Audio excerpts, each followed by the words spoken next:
Hola lectores, ¿dónde estáis? Yo ahora mismo estoy en una pequeña ciudad de provincias de Hungría a través de la lectura de Melancolía de la Resistencia de László Krasznahorkai. Bueno, la hostia que se acaba de llevar Krasznahorkai, pero bueno, la vida es así. Te da una de cal y otra de arena. Un día te da el premio Nobel de Literatura y el otro, un booktuber random, te da una hostia. Estoy hasta nervioso y el café no está ayudando. Siempre es bueno beber, pero en estos casos beber un poco más. Y es que por fin, a día 25 de enero del año 2026 de nuestro Señor, me dispongo a hacer mi vídeo de mejores lecturas del año pasado, del año 2025. Ese vídeo que yo siempre busco en los canales que sigo y que veo. Y es uno de los vídeos que más me gusta ver en otros canales, pero también es uno de los vídeos que más sufro haciendo yo mismo.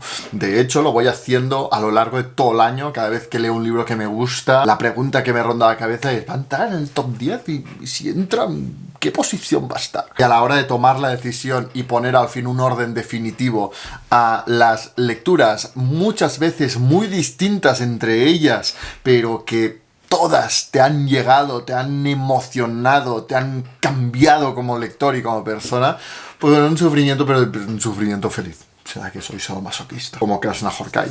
Leyendo sus libros estoy seguro que le ha gustado esta hostia que le he dado. Aquí nos gusta sufrir. De alguna manera este vídeo también viene a completar mi balance del año pasado que tenéis por aquí, que es un vídeo larguísimo donde hago balance pues de lo que he leído, de lo que no, de los retos que he cumplido. Hago balance también, por supuesto, de la editorial, del canal de Booktube, del Café de Mendel, de todo, menos lo único que nos cuento en ese vídeo, que me reservo ya para enero, es el ranking de mis 10 mejores lecturas, que además este año van desde el siglo XIX hasta nuestros días. Pero antes de daros la bienvenida al canal y empezar con mi top 10 de mejores lecturas del año pasado, dejad que os recuerde que acabamos de publicar una edición limitada, especial y numerada a mano por un servidor de La Guardia de Nikos Kavadías. Esta edición especial es para conmemorar o para celebrar los 5 años de la editorial, que también son los 5 años que hace que publique que fue el primer libro de la editorial. Si estáis interesados en tener este libro, no lo dudéis más, porque ya está agotado en la distribuidora y se está a punto de agotar en la página web, así que esta va a ser la única reedición que voy a hacer de este libro. Y también me gustaría recordaros que el primer título nuevo que se incorpora en el catálogo de Trotalibros Editorial este 2026, en su 5º aniversario, será El cambio de Kostas el autor de La tercera boda, otro griego. Son relatos, pero relatos interconectados, muy autobiográficos, que van encajando en una especie de mosaico que dibuja la vida, el día a día y la historia del crecimiento de un niño homosexual en una Grecia sumamente conservadora. Vamos, la infancia y la adolescencia del propio Kostas Taxis. No tiene ningún sentido comercial ni económico haber publicado este libro, pero es que me gustó tanto que no podía no publicarlo. Así que seguramente el próximo vídeo del canal va a ser mi reseña de este librazo. Y ahora así, sin más dilación, bienvenidos a este Olimpo literario, bienvenidos a Trotalibros.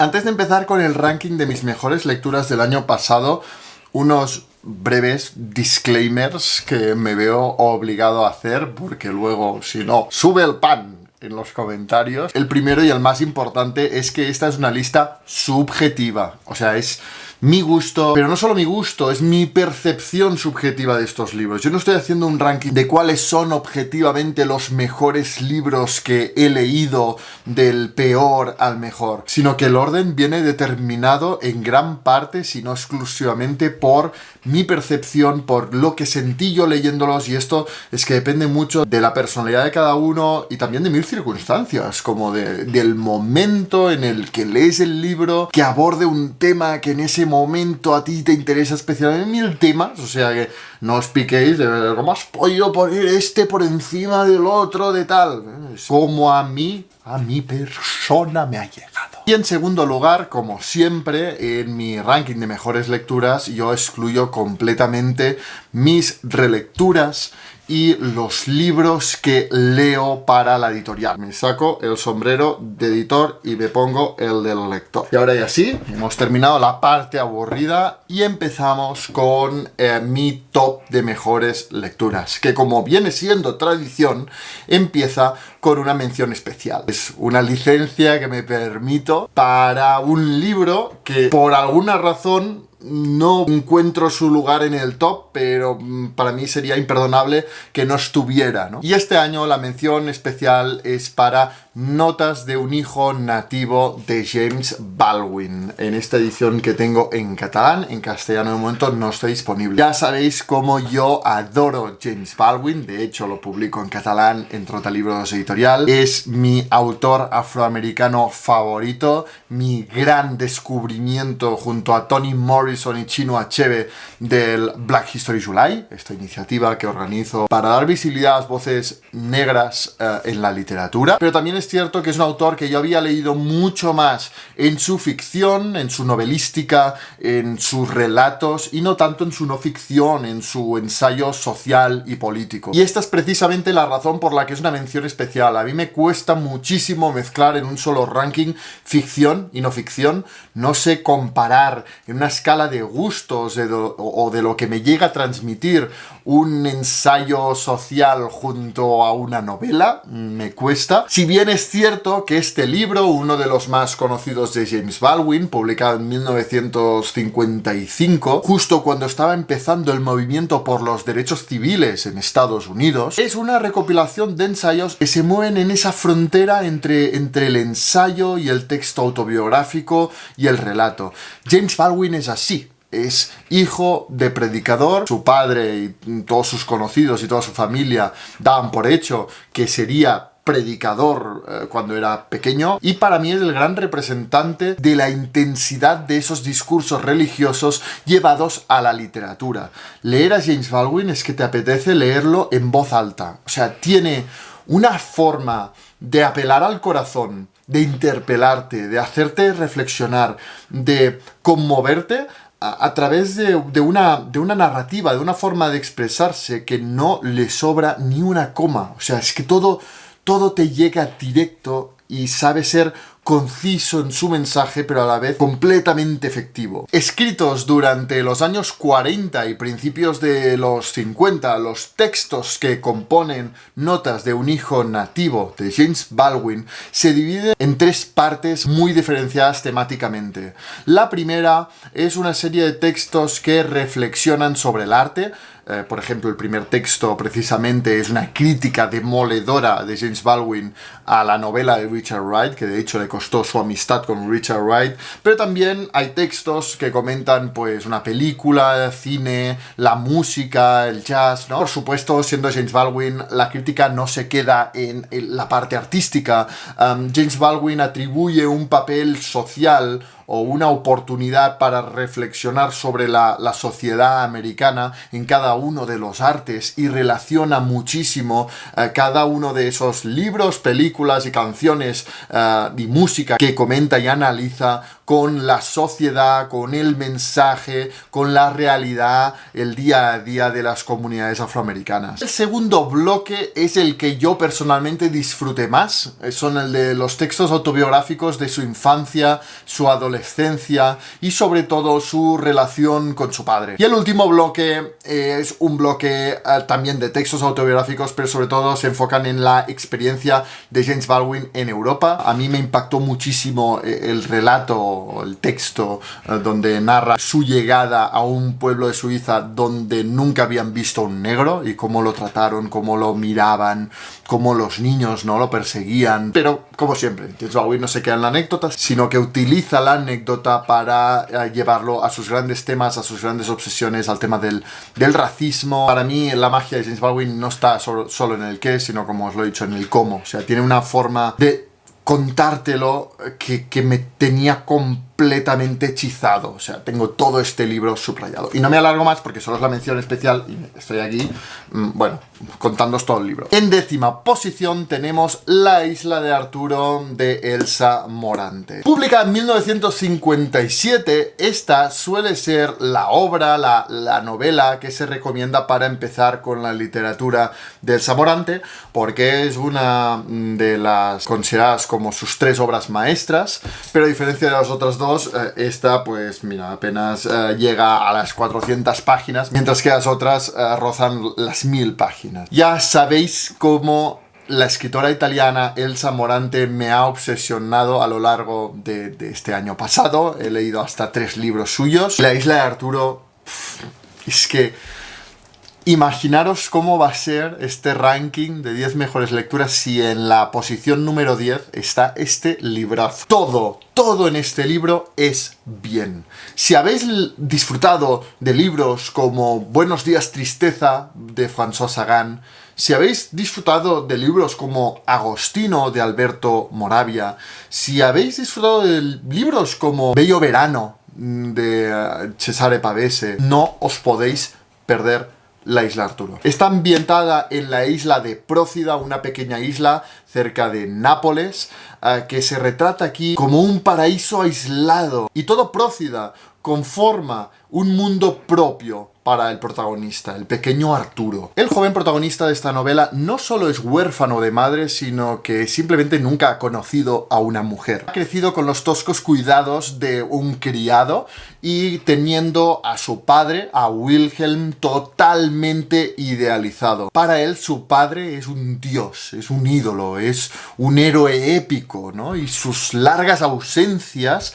no hacen más que acrecentar este idealismo, esta admiración absoluta hacia la figura de su padre. Es que siempre viene unos días, está con él, pero luego se va de la isla a recorrer el mundo, a vivir 1000 aventuras, y Arturo se pasa los días pensando en el momento que lo va a ver regresar en el puerto de la isla para pasar unos días más junto a él.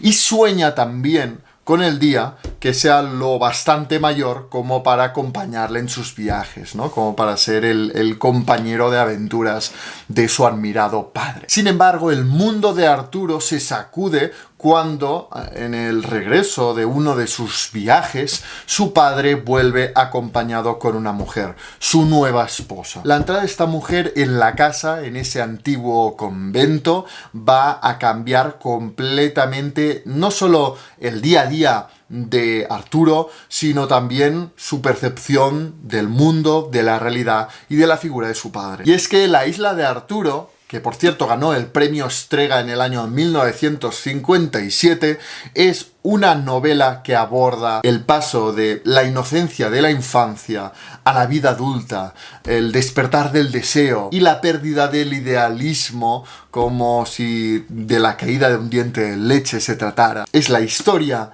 de cómo Arturo desmitifica a su padre y descubre que su padre es humano. A través de una atmósfera preciosa, o sea, yo desde que he leído este libro quiero ir a Prócida. Un lirismo tan bello como discreto y una gran profundidad psicológica. Elsa Morante aborda con gran crudeza las relaciones familiares en general y una relación paterno-filial en especial. Una lectura absolutamente inolvidable que os voy a reseñar próximamente en el canal. Leed a Elsa Morante. He dicho. En 9ª posición tenemos uno de los libros que más se me ha resistido en los últimos tiempos. Es un libro que, si no he empezado 5 veces, no lo he empezado ninguna, pero al fin el año pasado, en 2025, lo pude terminar. Y bueno, me gustó tanto que está en un ranking tan disputado como este.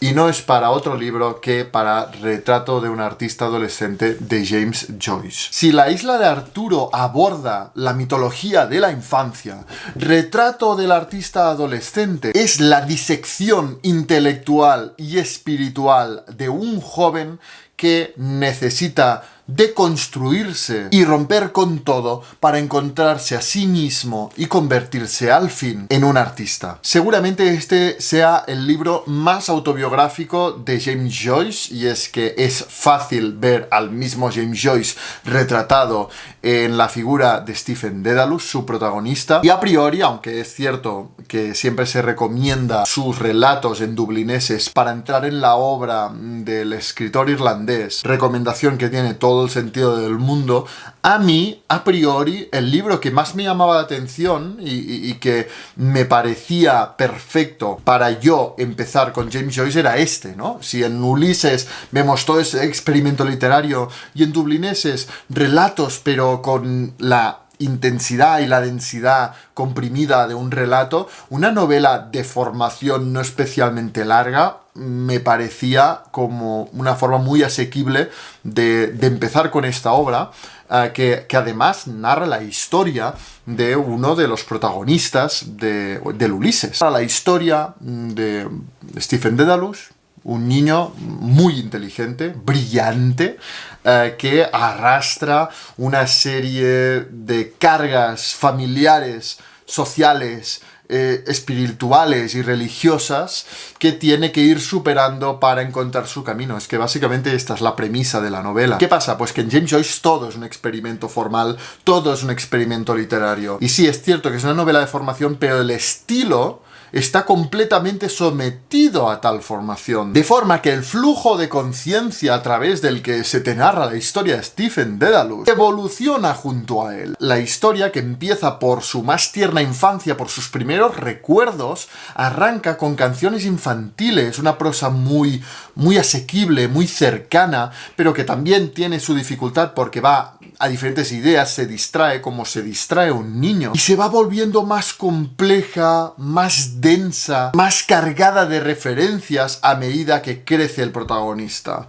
Aquí, en esta novela, hay un pantano, que es en el que yo siempre me rendía, el que nunca superaba y que al fin pues superé el año pasado, que es el de la religión. Hay un momento en el que el protagonista dice: mi vocación es la religión, me voy a olvidar pues de los placeres, del sexo, del arte incluso, y me voy a dedicar totalmente a la religión. Y aquí una vez más James Joyce somete el estilo al momento vital de Stephen Dedalus, y ese momento vital es absolutamente soporífero, por lo que yo creo firmemente que James Joyce busca intencionadamente aburrirte, transmitirte las tediosas e interminables horas en la iglesia. A mí esto me derrotaba. Pero una vez lo superas y eres capaz de contemplar esta obra con perspectiva, ves la obra maestra que es el retrato de un joven brillante atrapado en la jaula de la nación, la lengua y la religión. Y por supuesto, los lectores de James Joyce ya sabéis que aquí también vais a encontrar sus famosas epifanías, que normalmente ponen fin a cada uno de los capítulos, esos momentos de revelación en los que el protagonista cambia de rumbo.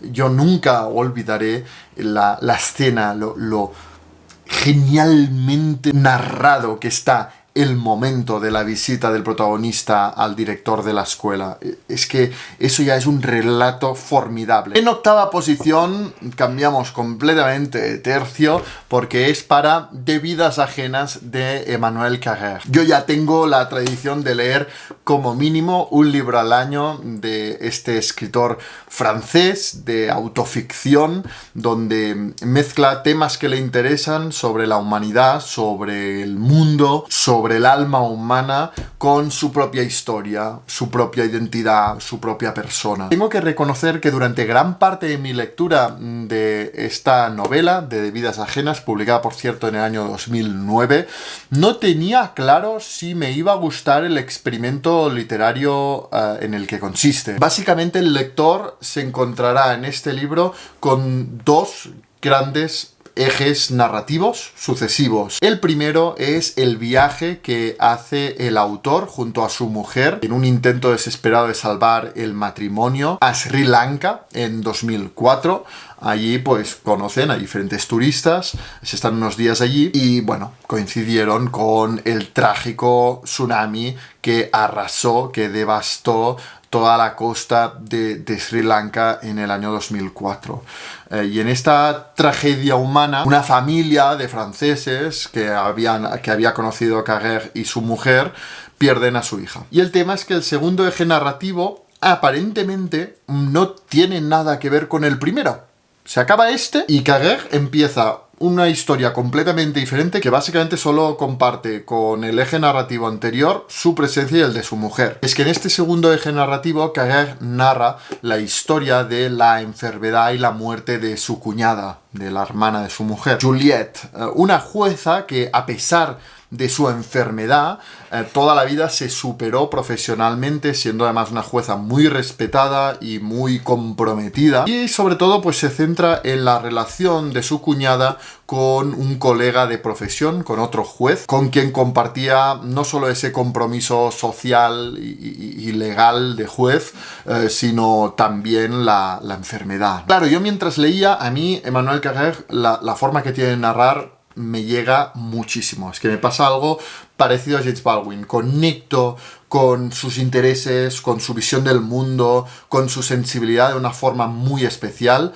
En el caso de Emmanuel Carrère, de una forma que me duele. Porque Carrère está obsesionado en poner el dedo en la llaga, ¿no? Poner la mirada en lo que nos duele, en nuestros miedos más íntimos, en el miedo a la muerte, en el miedo a la enfermedad, en el miedo a la maldad, ¿no? Y a veces puede llegar a ser incómodo de cómo lee tus propios miedos y les pone palabras. Pero a la vez veía dos hilos completamente desconectados y a mí me gusta mucho que un libro tenga sentido, como unidad, tenga un rumbo y no acaba de ver la relación, pero fue terminar el libro y entender a la perfección por qué Emmanuel Carrère tomó la decisión de juntar estos dos ejes narrativos de Vidas ajenas. En el primero ves unos padres que pierden a su hija. En el segundo ves a unos hijos que pierden a su madre. Y en estas dos vidas ajenas Emmanuel Carrère sabe retratar perfectamente el amor, la vida, la muerte, la pérdida, el duelo, el recuerdo, la amistad, la familia y la justicia.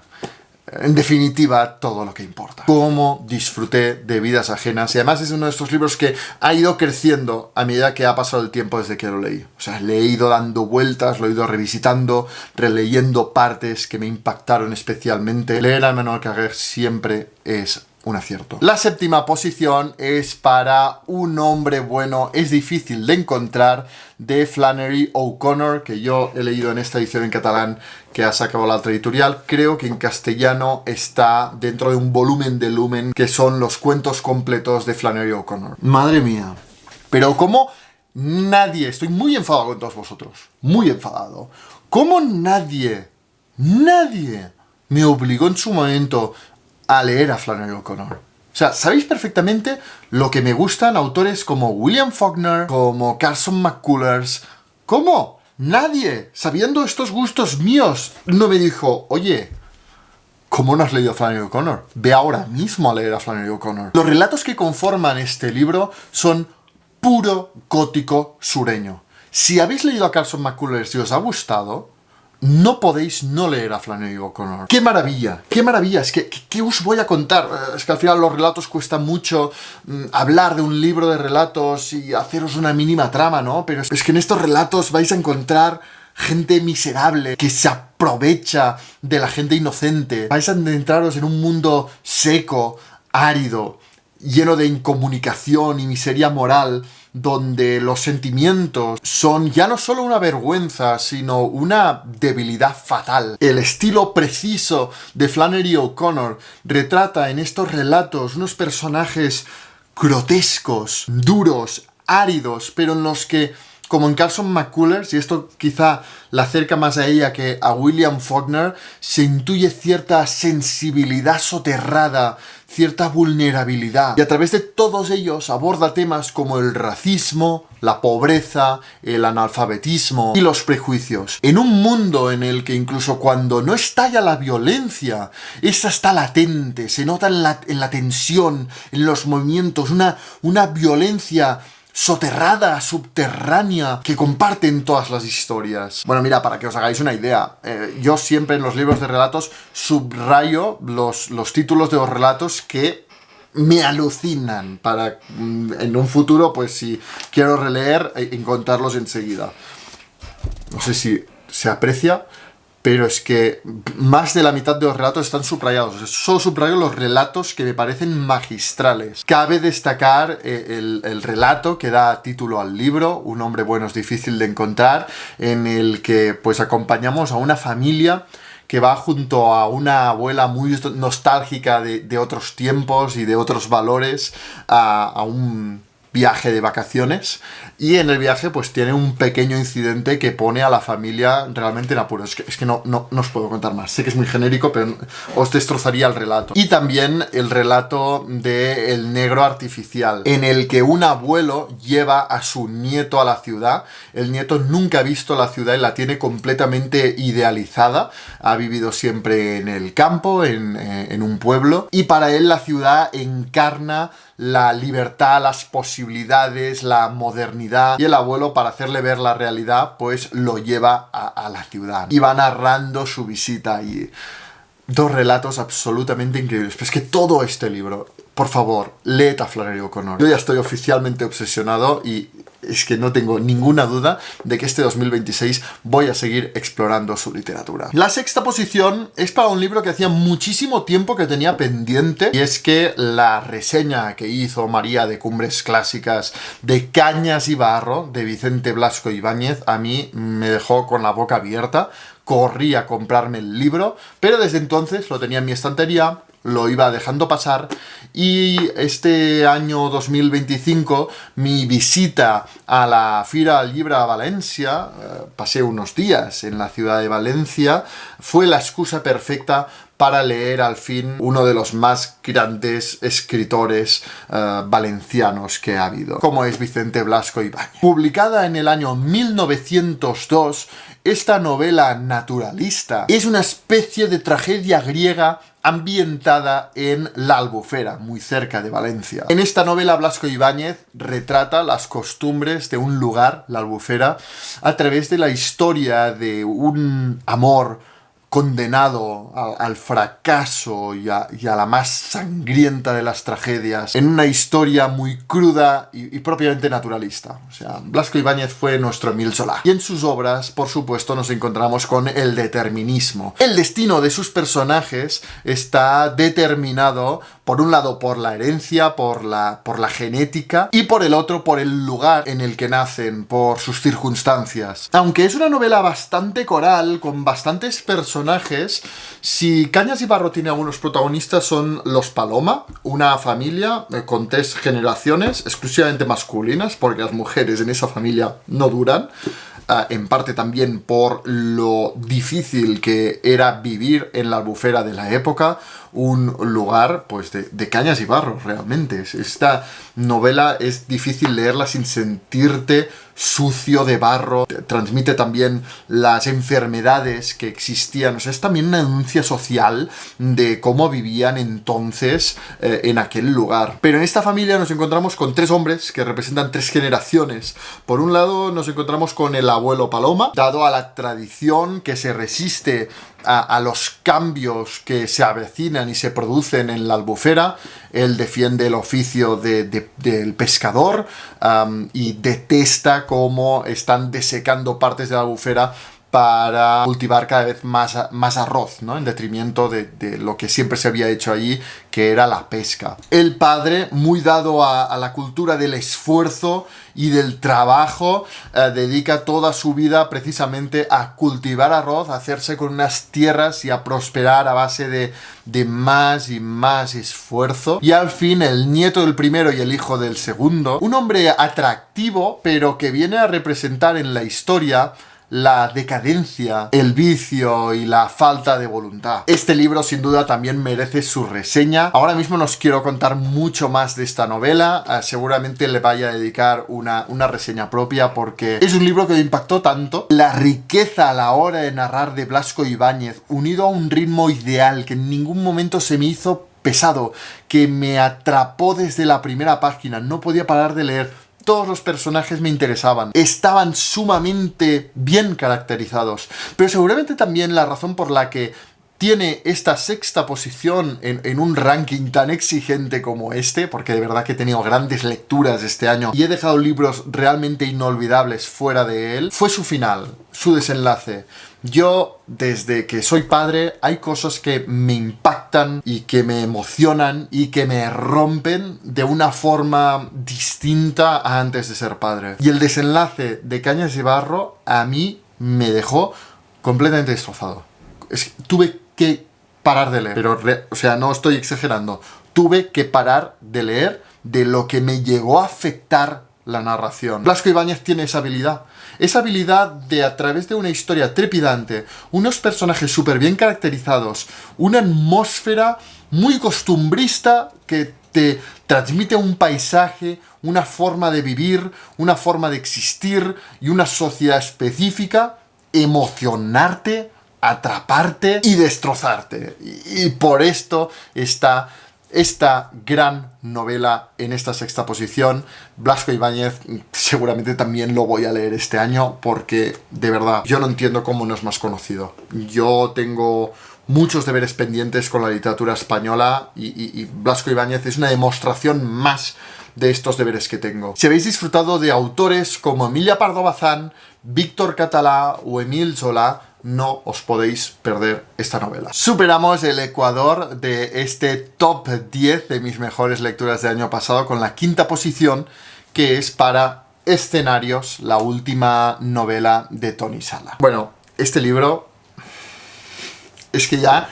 O sea, haceros una idea, ya sabéis, los que hace tiempo que me seguís por aquí, Toni Sala, lo que representa para mí. Cómo admiro a este escritor. Es uno de mis escritores actuales favoritos. Está en quinta posición. Este año ha sido maravilloso. Yo ya sé que os he dicho que excluyo de este ranking cualquier libro que yo lea para publicar en Trota Libros Editorial. Pero es que yo Toni Sala no lo leo para publicarlo en Trota Libros Editorial. Yo Toni Sala ya lo leía antes, cada vez que saca una novela la leo.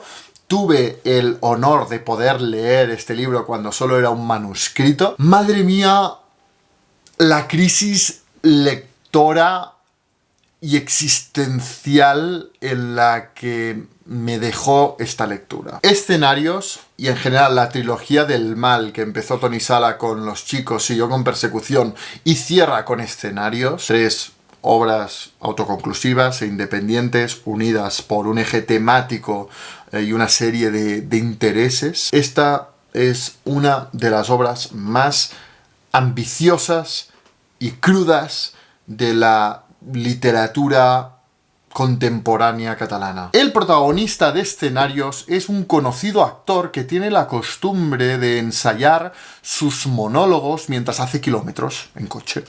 Y en uno de estos ensayos se le cruza un jabalí en la carretera y sufre un accidente que pues casi se mata. Con este punto de partida y sobre todo a través de personaje que lo encuentra en el lugar del accidente y que lo va a acompañar en su convalecencia cuidándolo, le hace de cuidador, Toni Sala abre una de sus puertas a las oscuras regiones del alma humana, de la maldad, el miedo, la muerte y la soledad. Y como siempre, utiliza de telón de fondo la historia reciente de Cataluña. Si en Los chicos el telón de fondo era la crisis económica y en Persecución la Cataluña tensionada por el movimiento independentista y los atentados terroristas en Cambrils y en Barcelona, en Escenarios nos encontramos de trasfondo una Cataluña frustrada, desencantada y derrotada. Una Cataluña absolutamente desorientada. Al igual que Flannery O'Connor, Tony Sala utiliza personajes solitarios, obsesivos y físicamente degradados para mostrar la precariedad de la condición humana a través de una prosa directa que se clava en ti y que incluso muchas veces llega a ser incómoda. Quien haya leído Los chicos y Persecución ya entiende a lo que me refiero. Pues en Escenarios, para mí, de las tres novelas es la más compleja y quizá la que duele más. A mí personalmente la parte que disfruto más de Tony Sala es la parte de sus digresiones, cuando se le va la olla. O sea, entra en una fantasía pesadillesca de sus personajes y la realidad se llega a deformar, pintando esos miedos, esas fantasías, esos sueños, que llega a representar el infierno íntimo de cada uno de sus personajes. Es que no os quiero contar mucho más. Voy a ser muy pesado con este libro, que por cierto vamos a publicar en Troeta Libros Editorial este año 2026. Ya estamos traduciendo, pero bueno, voy a seguir defendiendo a Tony Sala contra viento y marea. Su literatura es uno de esos puñetazos que duelen, pero precisamente por eso es un puñetazo tan necesario. Llegamos a la cuarta posición y a partir de aquí ya os digo que tenéis reseña de cada uno de los libros, y es que la cuarta posición es precisamente el último libro que he reseñado en el canal, que no es otro que Middlemarch, la obra maestra de George Eliot, publicada en el año 1872 y considerada por muchos como la mejor novela escrita en lengua inglesa. Yo, como ya os dije en la reseña, no sé si es la mejor novela escrita en lengua inglesa porque no he leído toda la literatura inglesa. A mí seguramente hay libros que me han gustado más de la literatura inglesa. Pero bueno, este libro es un festival. Es uno de estos libros que te recuerdan por qué te gusta tanto leer. A través de sus más de 1000 páginas, George Eliot te introduce en una ciudad de provincias inglesa, ficticia, imaginada, una especie de Macondo, a la que ella puso el nombre de Middlemarch, y que a pesar de no haber existido nunca, el lector siente tan real como si él mismo la hubiera visitado. Y es que quizá en parte por sus 1000 páginas, pero yo creo que sobre todo por la gran habilidad narrativa que demuestra George Eliot, este es uno de estos libros que terminas y te dejan huérfano. Y te dejan con esa nostalgia de la despedida, de decir, jo, qué pena que me voy de Middlemarch y no voy a volver a sus calles, a sus avenidas, a sus parques, a sus salones, y no voy a volver a ver a esos personajes que he sentido tan reales, que he sentido tan cercanos, que he sentido como vecinos y amigos. En definitiva, que he sentido reales. Middlemarch es en efecto una novela coral que ambiciona capturar el microcosmos de un pueblo de provincias en los tiempos de la década de 1830. Y aunque el abanico de personajes y por lo tanto de temas parece no tener fin en esta novela, que no obstante no te pierdas en ningún momento porque, pues por esto, ¿no? George Eliot tiene una gran capacidad de caracterizar cada uno de sus personajes, de introducírtelos de forma paulatina y de una forma muy natural que hace que en ningún momento te pierdas. Es un libro para mí sumamente fácil de leer, que no os intimide su número de páginas. A mí no me pareció denso en ningún momento. Está dividido en capítulos muy breves, que hace la lectura muy agradable y muy adictiva. Pues lo que decía, aunque tiene muchos personajes, cabe destacar sus dos grandes protagonistas, que de hecho empezaron siendo protagonistas de dos novelas distintas que George Eliot fusionó al final en Middlemarch. Una es Dorothea Brooke, una joven, inocente, idealista, que está impaciente por sacrificarse en pos de los más pobres, de los más necesitados, pero acaba atrapada en un matrimonio gris con un hombre mediocre, aburrido y mucho mayor que ella. Y por otro lado tenemos a Tertius Lydgate, un joven orgulloso y ambicioso médico que llega a Middlemarch cargado de las nuevas ideas modernas de la medicina, pero no se va a encontrar solo con la resistencia a los cambios y a las nuevas ideas de los médicos y los habitantes de Middlemarch, sino que también se va a enamorar de la belleza local, una mujer caprichosa con quien corre el riesgo de acabar arruinado. A partir de estas dos tramas, el libro abre muchísimas subtramas de otros habitantes de Middlemarch y discurriendo a través de la cotidianidad de todos estos personajes que conforman la vida cotidiana de Middlemarch, George Eliot aborda una afiladísima crítica a la institución del matrimonio y a las convenciones sociales y abre un gran ensayo sobre el choque entre el idealismo, los grandes sueños y la inocencia de la juventud y la realidad. Para mí, de hecho, y aunque con estilos completamente distintos y una historia completamente distinta, pero La Isla de Arturo y Middlemarch hablan un poco de lo mismo. Además, una cosa que me gustó mucho de Middlemarch, es lo que se me quedó quizá más grabado de esta lectura, es el equilibrio perfecto y complementario entre trama y reflexión. La manera que tiene George Eliot de adentrarte en una trama trepidante en el sentido, al menos lo que a mí me interesa, porque al final estamos ante una novela costumbrista, no pasan grandes cosas, no esperéis aquí superhéroes, grandes muertes y muchísima acción, es el día a día de una ciudad de provincias, pero a mí al menos eran unas tramas que me tenían completamente enganchado, quería saber cómo evolucionarían sus personajes, cómo acabarían las diferentes relaciones, los diferentes matrimonios. A mí la trama me tenía muy enganchado, pero esto lo combinaba con interesantes reflexiones pues sobre las relaciones humanas, sobre la soledad, sobre el amor, sobre la amistad, sobre las relaciones familiares, absolutamente vigentes a día de hoy, muy interesantes y que no se me hacían para nada pesados. Es como que complementaban dotando de profundidad esa trama. Yo he caído rendido ante la habilidad literaria y narrativa de George Eliot, que también es otra autora que sin duda seguiré leyendo. Si os interesa esta novela, os dejo mi reseña completa por aquí arriba. Y al final alcanzamos el podio, el top 3, mis 3 mejores lecturas. Le he estado dando muchas vueltas, pero tengo que decir que este año lo tengo bastante claro. Y la tercera posición no es para otro libro que para Tango Satánico de László Krasznahorkai. Un autor húngaro que tengo que decir que yo deseaba. Mi candidato siempre será Mircea Gartarescu, mientras no lo gane, pero en el directo y en mis conclusiones para el premio Nobel lo decía y lo reiteraba.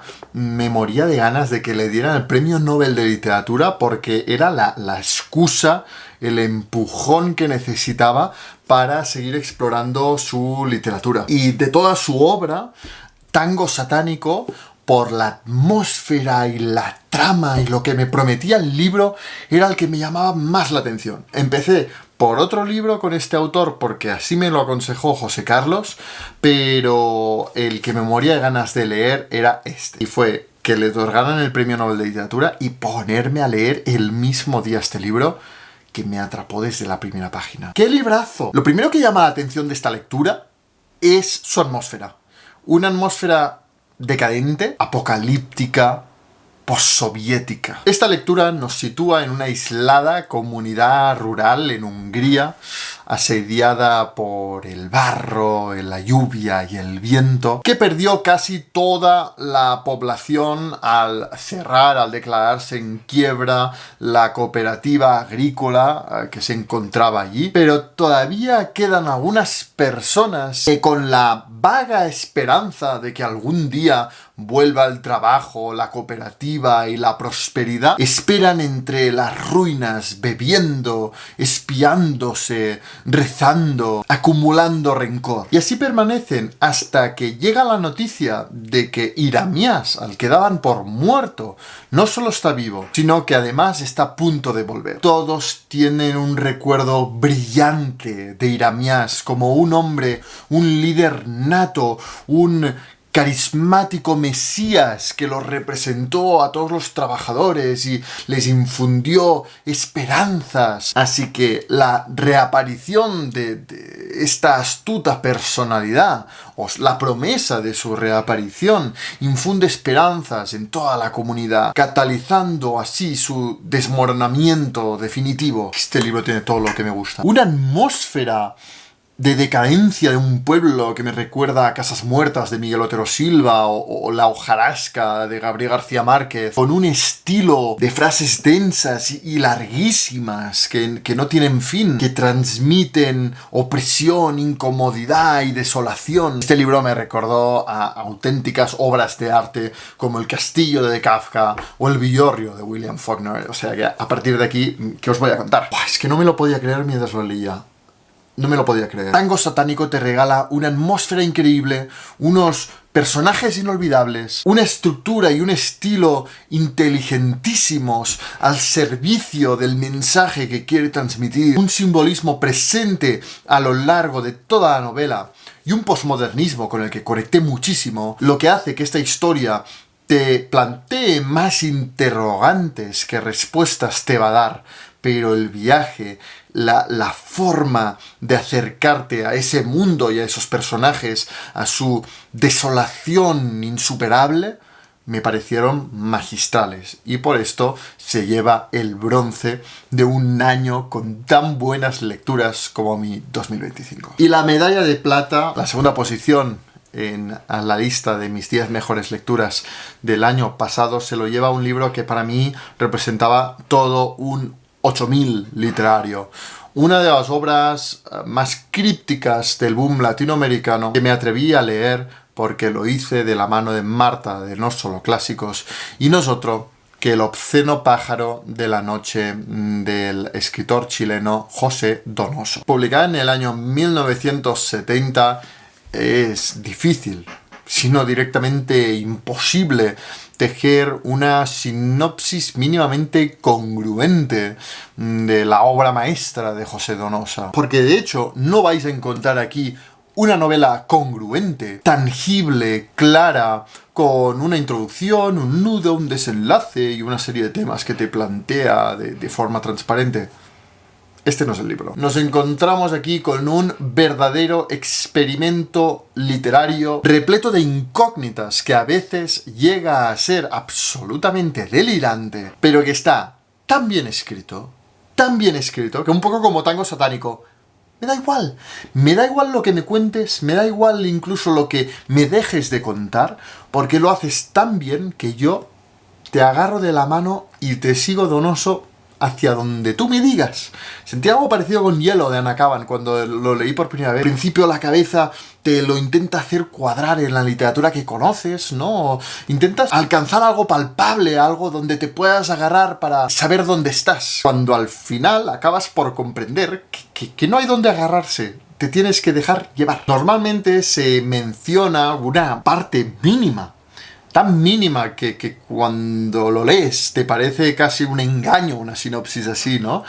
Pero se suele mencionar una parte de la historia que es la de un hombre muy rico y muy importante del país que no consigue tener con su mujer un hijo, y al final, cuando la deja embarazada, es para parir a un bebé absolutamente deforme, un engendro, una forma monstruosa, ¿no? Y el padre, preocupado, lo que hace es cerrar toda una finca que tienen, aislarla y meter allí a todos los seres más deformes que es capaz de encontrar por el mundo, para crear un microcosmos de monstruosidad, de seres grotescos, donde lo normal es lo grotesco y lo grotesco es lo normal, para que su hijo crezca en un mundo en el que sea normal. Yo la verdad es que cuando empecé a leer el libro me sentí engañado por esta sinopsis. Dije, es que el libro no va de esto. Por ejemplo, en esa sinopsis ni siquiera se menciona el que es el escenario, el lugar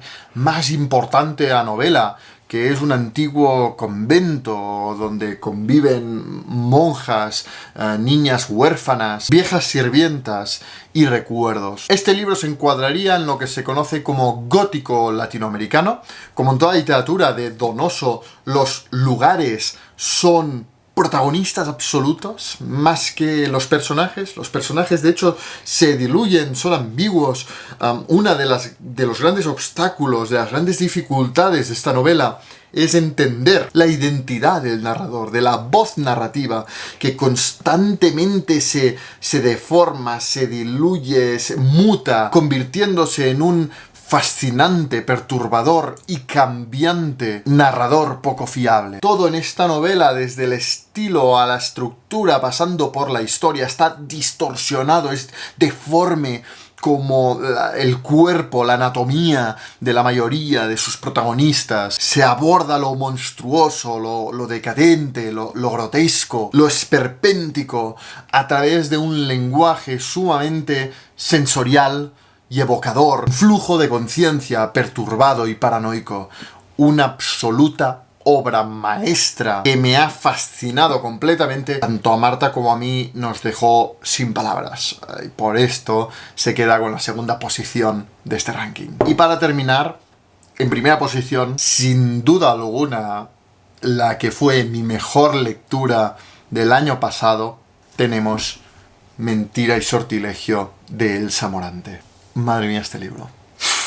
Y fue su primera novela. Fue la primera novela de Elsa Morante. Estoy muy enfadado, no solo con la Academia Sueca por no haberle dado el Premio Nobel de Literatura, sino con el mundo en general, por el que Elsa Morante no sea más conocida, más famosa, más respetada, más leída. El primer éxito que me apunto es haber conseguido que el Lumen reedite esta obra maestra de literatura. Y ya os lo puedo confirmar, porque muchos me estáis preguntando, he sido muy pesado con este libro a lo largo de este año pasado, y muchos lo buscáis y no lo encontráis. Desde Lumen me han confirmado que lo van a reeditar. En las próximas semanas va a volver a las librerías y no sabéis cuánto me alegro. El punto de partida de esta monumental novela que supera las 1000 páginas es Elisa, una joven y reservada huérfana que vive cual monja de clausura en un apartamento repleto de objetos. El tema es que esta narradora se propone contarnos la historia de su familia, la historia de sus abuelos, sus padres, de sus parientes y de cómo ella ha acabado en ese apartamento. Y no lo hace de cualquier manera. Elisa forma parte de lo que conocemos como narrador no fiable. Cuenta la historia de su familia, pero no la cuenta de cualquier manera. Y es que Elisa es muy lectora. Siempre se ha refugiado en la literatura, en la historia de grandes héroes y de grandes tragedias y de grandes dramas de la literatura para superar y para comprender la realidad que le rodeaba, por lo que nos cuenta la historia de su familia y muy especialmente de sus padres, pero de una forma sumamente épica, que para mí bebe directamente de la mitología grecorromana. Esa forma que tiene de mostrar a seres caprichosos, pero no obstante fascinantes. Figuras con los defectos y los vicios humanos, pero cuyas pasiones quedan inmortalizadas sobre mármol con una grandeza increíble. Y es a través de ese filtro que vamos conociendo a los personajes que habitaban el mundo de Elisa, como es el de su madre, Ana, hija de un aristócrata venido a menos, con muchísimo carácter, que tiende a demonizar y a idealizar diferentes personas. El de Eduardo, el primo de Ana, de una belleza delicada, muy rico y de pasiones volubles y caprichosas. O de Francesco, su padre, un hombre acomplejado por sus orígenes humildes, que llega al pueblo cargado de ambiciones y de grandes sueños, pero cuyos sentimientos lo van a llevar a descarrilar completamente del camino marcado y de las expectativas que tenía su madre con él. No tengo palabras para recomendaros este libro. O sea, si la décima posición es de Elsa Morante, la primera también. Mentira y sortilegio. Ya el título transmite algo importantísimo del relato, que es la mentira, o es el sortilegio de la mentira. La voz narradora del libro, Elisa, ha crecido rodeada de mentiras, por lo que ha heredado esa capacidad de ver el mundo a través de un filtro que lo distorsiona, convirtiendo los molinos en fascinantes gigantes. En este libro vais a encontrar muchísimas relaciones familiares absolutamente disfuncionales. Vais a encontrar soledad, vais a encontrar amores no correspondidos, clases sociales y fatalidad. Si os gustó Elena Ferrante, tenéis que leer Mentira y sortilegio. Y yo os diría que supera la tetralogía de Nápoles de Elena Ferrante. Y es que Elena Ferrante, yo descubrí a Elsa Morante gracias a Elena Ferrante. Elsa Morante es el gran referente de Elena Ferrante. En la Frantumaglia no deja de darle vueltas a la literatura de Elsa Morante y de forma muy especial a Mentira y sortilegio. En principio, y si se cumplen mis propósitos, este 2026 voy a acabar de leer la obra completa de Elsa Morante, y cuando lo haga os voy a hacer un vídeo analizando y comentando toda su obra al completo. Pero en definitiva, leed esta maravilla. Leedla, que no os intimide el número de sus páginas, se bebe, es adictiva, es que no puedes parar de leer. Y te llega a marear la intensidad de los sentimientos y las relaciones humanas y la caracterización de los personajes de esta historia que construye Elsa Morante de una forma absolutamente prodigiosa. Así que por esto y por mucho más, que aquí no me da tiempo de contaros, pero que ya os comenté por aquí arriba en la reseña, Mentira y sortilegio de Elsa Morante se lleva la medalla de oro de mis mejores lecturas del año pasado. Y hasta aquí este vídeo, hasta aquí mi top 10 de mejores lecturas del 2025. Espero que os haya gustado, espero que no se haya alargado demasiado el vídeo, pero la verdad es que me cuesta mucho no hablar horas y horas de todos estos libros que me han encantado y con los que he disfrutado como si no hubiera mañana. Y esto es todo. Dadme un like si os ha gustado este vídeo, dejadme en los comentarios vuestro top 3 de mejores lecturas del 2025 y sobre todo no olvidéis suscribiros en el canal para no perderos ningún vídeo. Leed mucho.